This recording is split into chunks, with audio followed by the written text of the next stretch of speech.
Surat Congress protest ખોટી વાંધા અરજીઓ સામે કોંગ્રેસનો ઉગ્ર વિરોધ જુઓ કલેક્ટર કચેરીના દ્રશ્યો।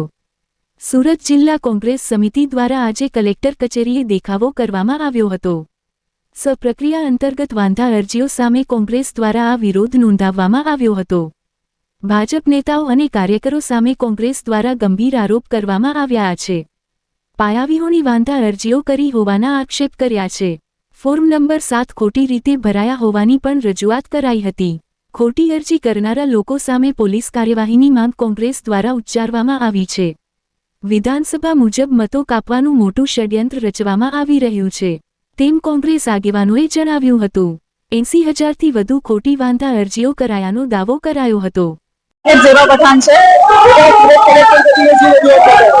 અમે આજે ફોર્મ નંબર 7 ના વિરુદ્ધ અમે આવેદન પત્ર આપવામાં આવ્યું।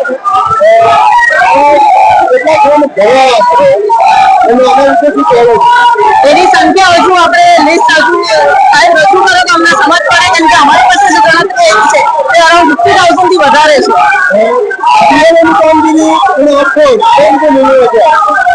બીએલઓની કામગીરી અને આ ઇન્ટરકનેક્ટેડ છે કેમ કે ફોર્મ નંબર 7 બીએલઓ થકી જે લોકોએ વિરોધ અરજી કરી છે તે લોકોના પાસે ગઈ છે।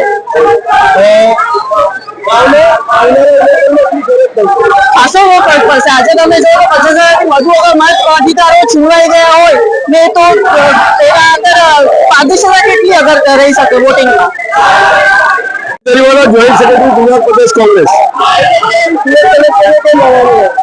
સુરત કલેક્ટરના આવવાનું કારણ છે કે 1.5 મહિનાનો સતત પ્રયત્ન પછી 48 લાખ વોટર્સમાંથી 12 લાખ વોટર્સોને બાદ કરવામાં આવ્યા। 36 લાખ લોકોને મેપિંગ કરવામાં આવ્યા। બીએલઓ સેક્ટર ઈઆરઓ અને એઆરઓ સતત ઘરે ઘરે ફરીને એક ડેમો કર્યો અને એક મેપિંગ કરીને એક આંકડો આપ્યો કે 36 લાખ લોકો ઓકે છે। એ 36 લાખ લોકોના આંકડા પર ભાજપના વડોદરાઓ, ભાજપના એમએલએ, ભાજપના કોર્પોરેટર, ભાજપના કાર્યકર્તાઓ 1,16,000 લોકો સામે વાંધાજી ઉચક્યું છે। જે લોકો બીએલઓ જયારે ઘરે ઘરે ફરીને એક સાચી ચિતાર લાવ્યો હોય, કેટલા લોકોને બીએલઓ બલિદાન હોય તો શું અધિકારીઓ ખોટા છે કે ભાજપના કાર્યકર્તાઓ સાચા છે?